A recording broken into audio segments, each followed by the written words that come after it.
She bopped to the west. She's the girl that I love best. To the fruit. Welcome back to Het Universum, everyone.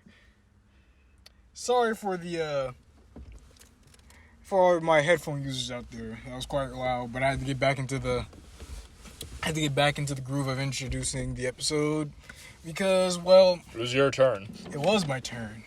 Shh, don't speak. I haven't introduced you yet. I'm not here. We've been here for what? This is episode 3 now. This is episode 3. Do you not get the memo? I'm joined here. Well, I guess I should introduce myself first. You know me, J Bart, Young Guillaume, aka Young Burger Patty, Burnt Burger Patty. You already know what it is.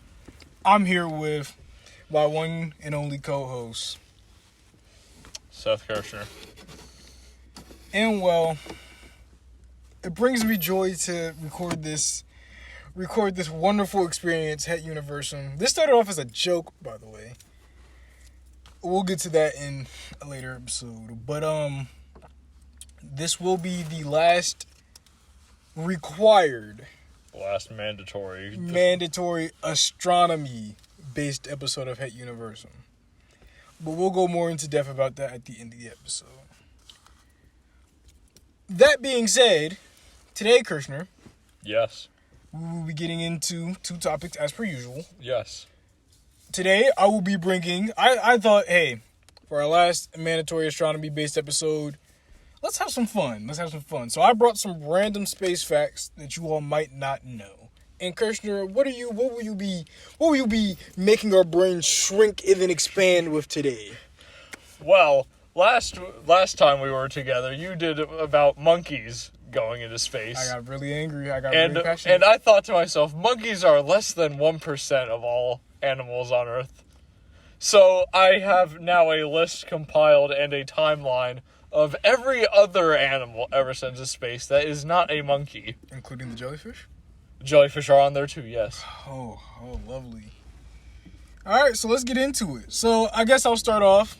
I introduced the episode. I hosted the episode. Hosted, quote unquote. Give some of those facts. Yes, sir. It's time to get into it. So you co-hosted also, by the way. I did, but like usually whoever hosts the episode ends up the going announcer. First. Yeah. So first thing on our list, on our chopping block, Kirsten, were you aware that the moon is lemon shaped? No. Me either. It's crazy to think about because like you look up in the sky, right? I knew Earth was like a ovular prism. It's not like a perfect sphere. It's not a perfect sphere, but it's Are you telling me you're a flat earther, Christian? I'm not. No, hang on a second. Hang on, everyone. Are you saying you're a flat Look earther? it up. You can look it up. It's not a perfect sphere. It is in fact 3-dimensional and round, but it is not flat, nor is it a perfect sphere because nothing's a perfect sphere. Snowballs are perfect spheres. I mean, maybe if you're really good at it. Give us your fact about lemons. Well, yeah, the moon is lemon-shaped, and I thought that was pretty fascinating, because, like, imagine walking on the moon and, like, seeing this little, like, nipple. YouTube, don't demonetize me. At, like, the top of it. That's what they're called. I don't think I've ever referred to a lemon as having a nipple. But like, those little nubs at the end of it. Yeah, I gotcha. But also, next fact. Mercury's days equal twice of Earth's years. That's a long day. It's kind of insane to me, considering that Mercury is the first planet to the sun. It spins very slowly. It must be. I would hate to be on Mercury. That's practically tidally locked, unless like it's years. No, it's. They on that Dragon Ball time. So it's closer. So it rotates around. It rotates around the sun faster than our year. So it goes around the sun faster than it circles itself. Mm-hmm. Which is kind of strange. Yeah, it's kind of backwards. Its years are shorter. Its days are longer than its years. I think. I mean, someone yell at me in the comments, but Mercury's like planet. I have a fact that's later down the road about this, but you know that Mercury's not the hottest planet. I'm pretty sure we went over this before. I feel like we went over this, yeah. I'll go more into context. And, third fact, because the number of facts I have is divisible by 3. I like equality. You could survive for a couple of minutes in a leaky spacesuit. So, unlike the movies that, you get a leaky spacesuit and you just combust. You get sucked out of it, yeah. You could just live for I'm pretty sure the article said 10 minutes, and then after 10 minutes your skin starts to boil due to lack of oxygen and everything. Your skin boils because of the negative vacuum that's getting affected on you, and then you get heated by the sun. But the other side of you is not getting hit by the sun, so it's also freezing cold. Yeah. So yeah, and I should say, if you ever get in this situation, you will fall unconscious first, so you won't feel a thing. You're welcome. For anyone who's worried about falling into space anytime soon. I'm saying, since y'all want to be taking this trip to Mars, go off, I guess. But Kirsten, let's hear about some of these Noah's Ark animals. Well, the first living thing, not counting bacteria, because I don't consider them, to be sent out into space was a bunch of fruit flies in 1947. To test out what that solar radiation does at high altitude. They managed to come back because, they didn't go into orbit, and they came back nice and alive. And then it was your Albert II who got absolutely smashed, demolished, broken to several pieces. I thought you said you were including the Alberts. Well, I'm not talking about that. I'm just saying, and I have my notes here. It goes, animal, big animal, monkey, quotation marks. We're skipping them. Quotation? And then, after the fruit flies, in 1951, 2 Russian dogs named, I'm going to butcher this pronunciation, Zygang and Dezik flew into a suborbit space and were the first higher organisms to return alive. And of course, they lived. That's not what you told me. That's not what you told me. Well, that's not what you told me. Well, wait till we... No. Now we get to 1957, where another Russian dog named Laika was launched into orbit. Status... they didn't have the technology to bring her back. They just threw a dog into space and said, well, have a nice life. Hope you live. Maybe, lol. Oh, brother, I would hate to be that dog. That dog needs to get its weight up. This neutron star, which, fun fact, one singular teaspoon of a neutron star equals the same weight as the human population. And how it's that? I don't know how much we weigh. You got to take into account so many things. I could probably find it right now. Actually. Yeah, we could probably figure this out. I could probably find it right now. Hopefully don't pause. Yeah. Oh, no, it's still recording. Cool. All right, cool. Let's see. How much... How much does the human population weigh? Because, we all know it's going up. We're not ready for that conversation. We're not ready for the fat people podcast. Yeah, they're going fat. They could drink more water. You right. We love water. Don't be a fraud, bro. You just drank Dr. Pepper before this. And it's glorious. It's not water. There's ice in it. Researchers weigh human population. Thank you, Live Science. Actually, don't thank you, Live Science. Sponsor me. We need sponsors, please. Sponsor me. We won't swear anymore, we promise. I ain't say all that, but if the entire human population we haven't sworn. If the entire human population stepped on a scale, the weight would be 316 million tons, or 632 billion pounds, a new study finds. That's a lot. Yeah, and that's 1 teaspoon of a neutron star. That's a lot. That's a lot of star. Or that's not a lot of star, but for a lot of people. And just for you to know what a neutron star looks like, this is a neutron star. It looks okay. There's like 17 different variations of it, but I get the idea. I mean, they're stars, so I feel like this would be like the most accurate representation. Yeah, with that lighthouse effect. But yeah. Also, gamma ray bursts release more energy within 10 seconds than our sun will in its life. Huh. Yes. That's quite a lot of energy. I need to find how much energy it actually gave off. Well, how often do these bursts happen? The energy in a gamma ray burst is almost incomprehensible. In a few seconds, they can emit as much energy as whatever. We know. Yeah, thanks, Google. Google, sponsor us. Google sponsor. Okay, bro. You had a better site. Release energy about 10 to the 44th power. We learned about this in chemistry. What did J stand for in chemistry? Joules. Joules, yes. 10 to the 44th power of joules. Or about 1/2000th of a solar mass. Which is kind of wild. That's a lot of energy. It is. Meanwhile, we're still using oil. But we're not ready for that conversation. Nuclear power. Thorium. Let's chill out on the nuclear power. No. All right, another conversation. We got more animals that got launched into space. So after Laika got launched into space, never to return again. It was 1959. Another monkey. 1960. 2 dogs, a rabbit, 40 mice, 2 rats, 15 flasks of fruit flies, plants, and fungus, all alike, were launched into orbit and all safely returned in Russia. I don't believe that. I didn't know you measured fruit flies in flasks. I mean, I found that's a pretty interesting measurement. And this is... You don't think they literally just put them in flask and just... I mean, it's Russia. They got quite the drinking culture.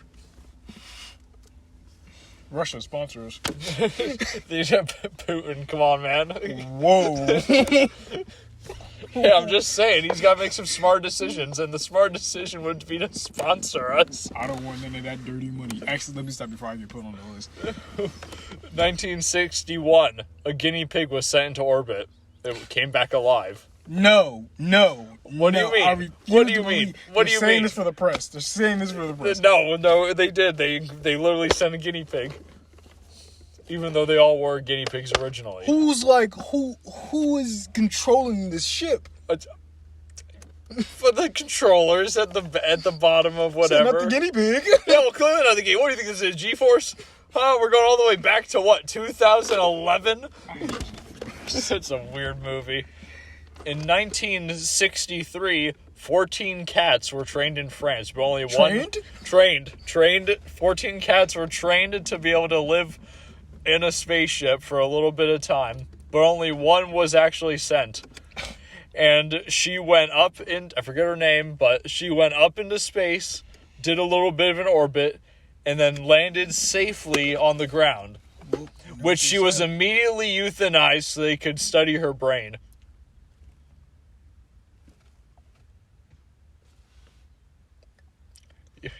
Your silence speaks volumes. I was gonna say, you know what they say, cats have 9 lives, so they always land.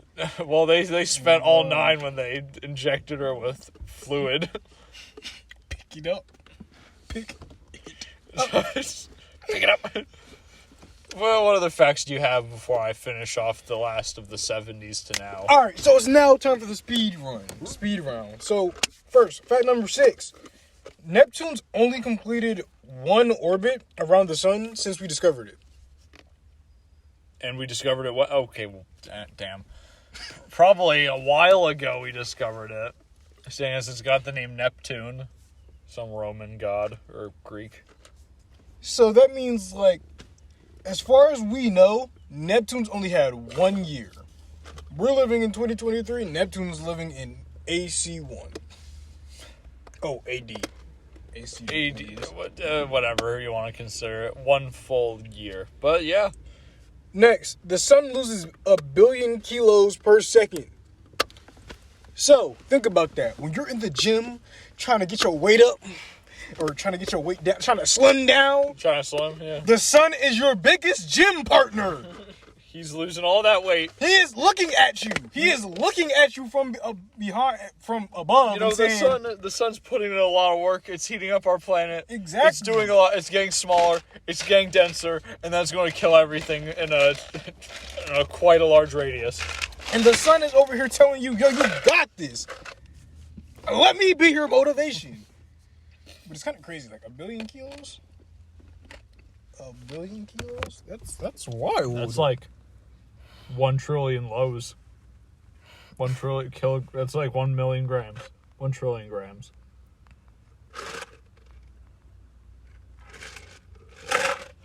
Assuming when you say kilos, you mean kilograms. Yeah. 10 to the 9th power pounds. Mm-hmm. I have a hard time reading zeros when they're next to each other. Yeah. So, Yeah, that's right. 10 to the 9th power. Next. And your final fact? Oh, no, I got 2 more. Oh. Yeah, you cut me off earlier. Oh. For some reason, I got a good chuckle out of this.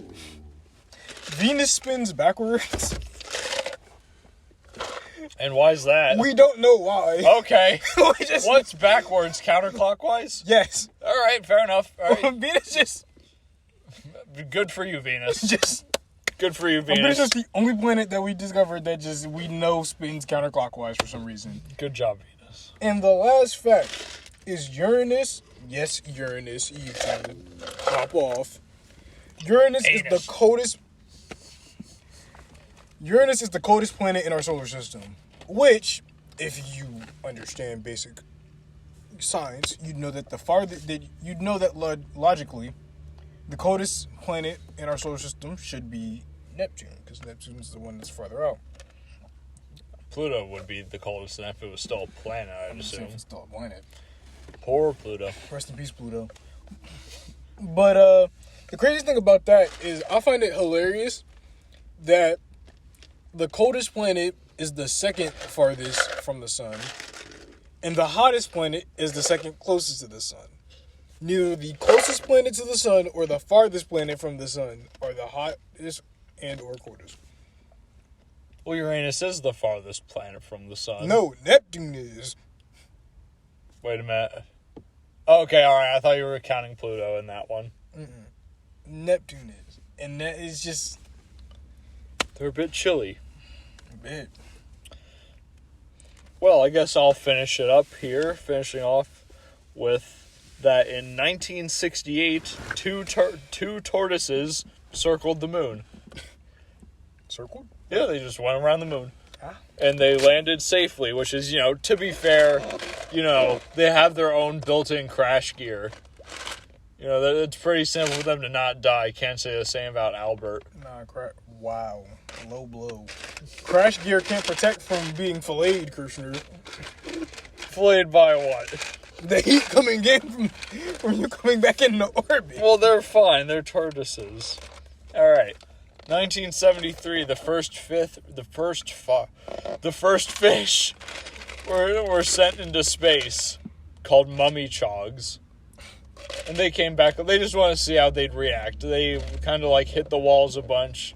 Swimming in 0G is kind of a bit strange with water, and they came back pretty fine though. How did they manage to stay in the water? They just relearned how to swim in the water. I'm more questioning how much water they put sending that rocket. Probably just a tank full, fish tank. So it would have just been over for those fish if the tank burst open. Yeah.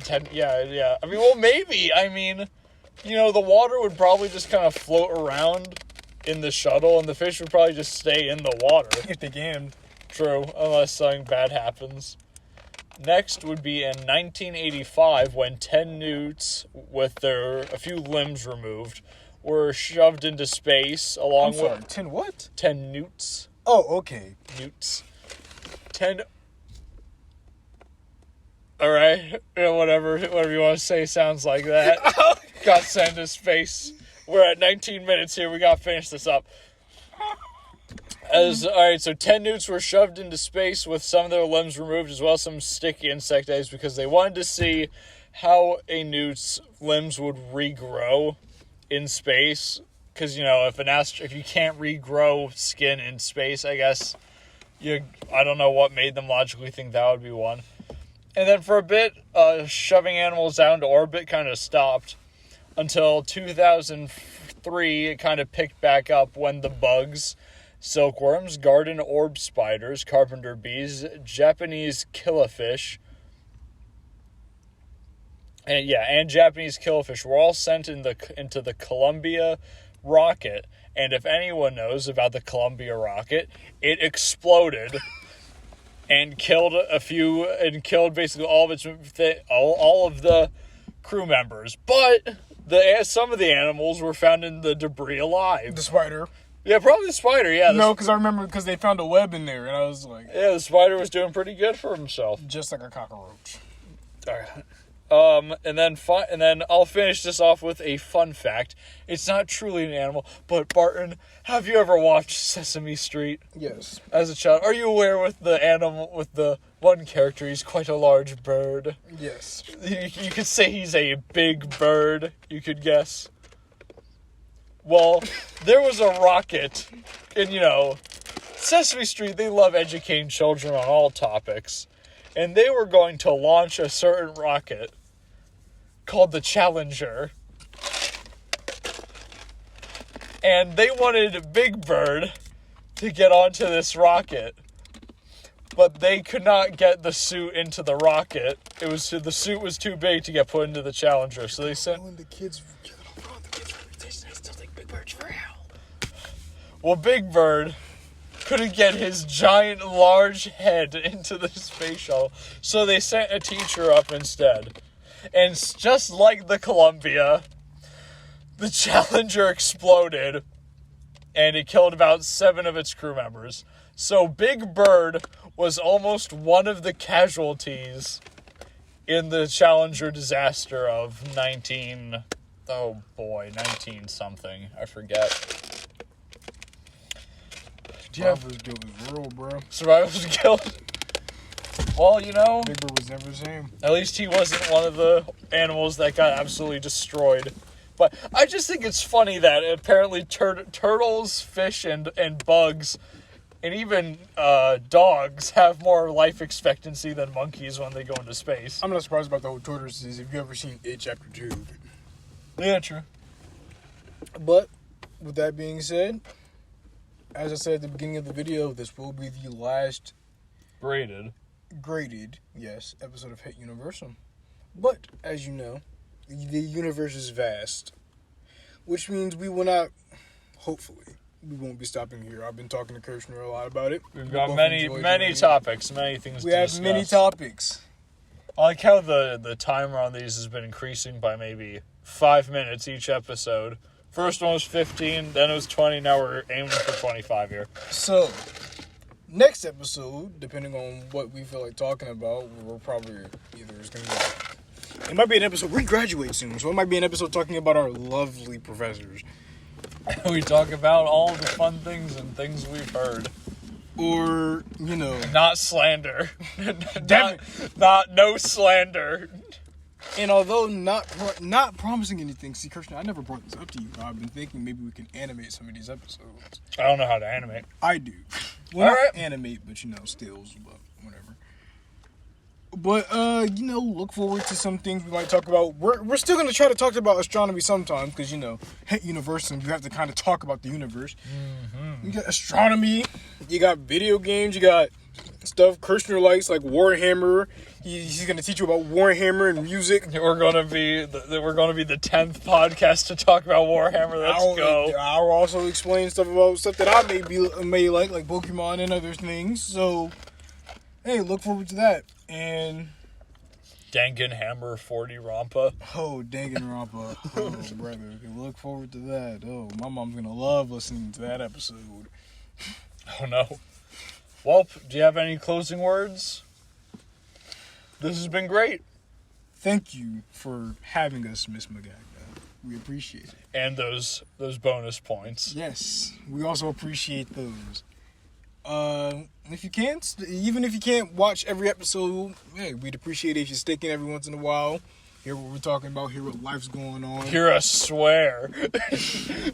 Why is that the main point? See, he doesn't understand. See, I'll try to keep it PG-13. Well, you think we're going to monetize this on YouTube? Maybe. Oh, that'd be fun. We'll see if we can get some money.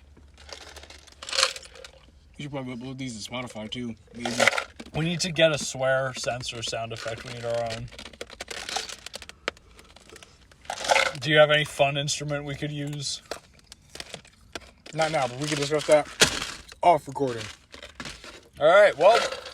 We'll be seeing you. Drink water. I'll see you with those chat flips. Get that ice. Don't try to look at now. Get that ice. That was probably really loud in someone's headphones. I see you with those chap lips. Don't try to lick them. Drink your water. Use your Carmex. Hug your mother. Pay your taxes. Get a full 8 nights hours of sleep, bro. I know you need it. And clean your room. But with that being said, we'll talk to y'all later. Bye. Peace.